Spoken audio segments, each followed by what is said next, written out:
Aray. Kumakita tayo lyrics. Ay ko.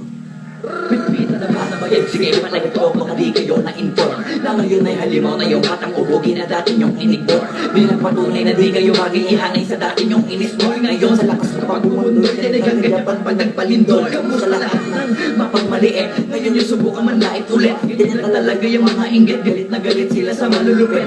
Kaya pasensya pag may nahagip, sarap ba sa piling ano masakit? Ganyan talaga paglabag sa loob mo humanga at pagtakot kong bumulit. Diba napakasakla? Ginigiit na wala kong talento pero isa ka sa napalakpak. Sige tigilan nakakaputak, sa pagdinig mo ay isalpak. At damahin na laman ang awitin hanggang sa utak mo'y babakbakan. Masarap ba? Nakakatuwa lahat mga talangka. Pare-pareho na kinahiligan pero ba't naghihilahan pababa? Dahil mo di matanggap na kinayo ko na lahat ng hindi nyo magawa. Parang hinamak nyo lang mga karagatan na ang gamit ng ibang ka. Ibang ka na yata.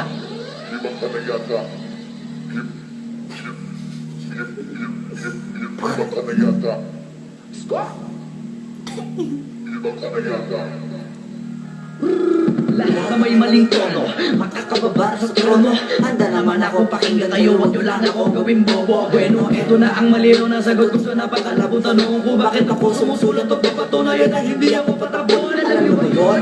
Malamang hindi kasi hindi kayo alisto. Sa sobrang bulag nyo sa katotohanan, lahat kayo ay pinanisto.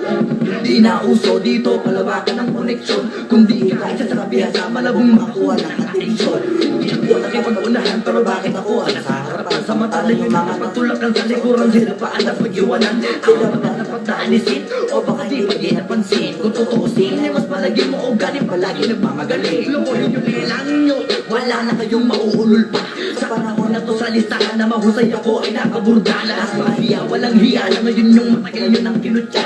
Paano ba yung panahon ko naman dahil yung panahon nyo ay tapos na. Shout out to my boy Flo G. I'm gonna kill this shit right now. Yeah. Pen.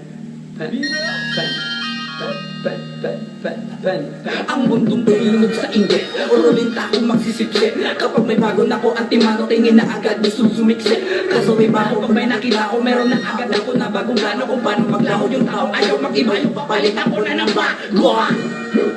Kakatapos ko lang maturukan, ayaw ko na makipag-ululan. Gusto ko na kasi yung may kapuluhan. At bukod pa dyan, ayaw ko na rin makipag-usap kung wala katuturan. Dahil lahat ng bagay na di makakatulong, tagal ko nang tinuntukan. Pangalan ko, teka ko pare ba't ang yabang mo? Dapat ko dapat tigas pangarang mo. Nalabot ka sa bigat ng barang ko. Ano mo bang pinakitang banat ko?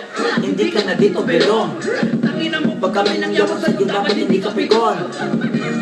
Paano mo nasabi na hindi ko kaya makipagsabayan sa mga ganito patayan? Kaya ko tapakan na pangalan mo, putangin mo kayo sinusunod magaling. Isang baheng para sa mga praneng. Hanggat wala akong nakikitang duduan, wala akong sasutugin.